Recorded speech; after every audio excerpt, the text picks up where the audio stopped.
Hello, everybody. It's George from Ireland. Is this too bright, this window? How about here? Maybe that's better. So, welcome back to my channel once again. Um, just saying how the Battle of Bakhmut is raging on. It's been going on for a couple of months now, and Russia is winning. So, Russia will taken the whole of the town of Bakhmut within a week, I estimate. The Ukrainian army is evacuating Ukrainian civilians, I think forcibly in some cases, because withdrawal is imminent. But this is rather a Pyrrhic victory. Russia is concentrating this for political rationale. It's not is actually that militarily important because yes, there are rail raids and railway lines that go through it. You can easily blow up the railway line, blow up the bridges and tunnels. Much better idea because they're harder to repair. You can blow up the road and things like that.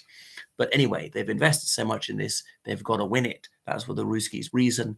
It's going to be another victory of Pyrrhos. So Wagner Group is fighting there a lot. There's Wagner Private Military Company, which is a mercenary outfit which goes back to 2014, headed by Yevgeny Prigozhin, Putin's chef, a fellow St. Petersburg man. Prigozhin, who until late last year lied and lied and lied for years, disclaiming any responsibility for Wagner, any connection whatsoever, bragging, yes, he is the head of Wagner. So that's what Putinism is like, incessant, shameless lying, no matter how irrefragable the probative evidence to the contrary. And then boasting that what other people were accusing of was actually true all along. Prigozhin's the man who had somebody beaten to death with a sledgehammer and proudly published the videos, which he now denies actually happened. So is that sort of level of insane dishonesty we're dealing with. So Wagner is becoming a bit of a rival to the Russian army. And on social media, Prigozhin is saying is that his units that are going forward. So Wagner used to be fairly elite, quite selective, taking only people who had 10 years of military experience, mostly in the Russian armed forces, sometimes the Belarusian armed forces, Serbian armed forces from elsewhere. But now they take people with little or no military experience. They're taking people who've been pressured to sign up in order to get released from prison, supposedly after 6 months military service. They haven't so far been able to call out women. They want to be able to call out women. And some people who are guest workers in Russia, from Tajikistan, Kyrgyzstan, elsewhere, people from Zambia and the Ivory Coast and so on, have also joined Wagner Group, whether willingly or not, I'm unsure. So Wagner Group doesn't value the lives of its troops, send them forward in droves to get killed, just human wave attacks. But is there method to this madness, just stopping bullets? Maybe think of the film Zulu, when the Zulu commander has his troops stand there banging their shields with their spears, as in drawing fire, so you can count their guns, gauge their firepower. Isn't this rather a waste of human life? But anyway, that there is partly so that it's a diversionary attack. They're a decoy and then you go. But also, when the Ukrainians open fire, respond in some way, you work out exactly where their positions are, and the real attack can go ahead. They usually do this in the Second World War. The Soviets having men in dark clothing running across the snow, so they obviously stood out, and they'd be sitting ducks for German fire, where men in snow camouflage uniforms would attack from a different direction later on. But anyway, so the hamlet of Krasnohora was supposedly taken by Wagner Group on the 12th of February, something I don't find difficult to believe. So that's why they're closing in. Remember, the 24th of February will mark precisely 1 year since Putin began his illegal, unprovoked aggression on a full scale. Of course, in a sense, this war goes way back to 2014, but there's a full-scale war. Oh, sorry, special military operation. Even Putin slipped out the word war late last year. So even the Russians grudgingly say that the resistance of the Ukrainians is ferocious, and they suffered very heavy casualties, the Russians. But Zelensky said the situation in Bakhmut is difficult for the Ukrainians. Now, the Ukrainians are claiming they're inflicting over 800 casualties a day on the Russians for over the past fortnight. Now, you've got to take this with a pinch of salt. There'll be a bit of wartime propaganda. They'll be inflating the enemy casualty figures, underreporting their own. What if it's 700 or 600 or even 400? I mean, that's still quite bad. You reckon for every 1 killed, there are 3 wounded. There are very few captured because, of course, it's the Russians, the ones who are moving forward, even though they're going forward at a snail's pace. And say, what's our great advantage? Numbers. We outnumber the Ukrainians 3.5 to 1.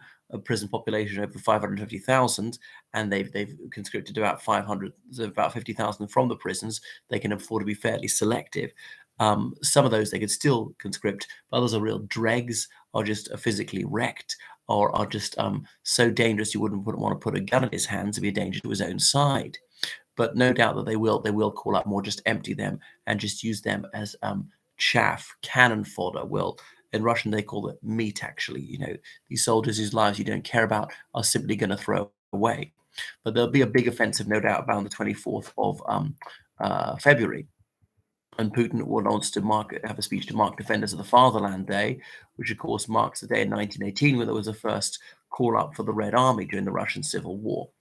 And Russia's reprised its old tactic of attacking civilians again, hitting civilian infrastructure on the 11th of February with scores of missiles and hundreds of rounds of artillery.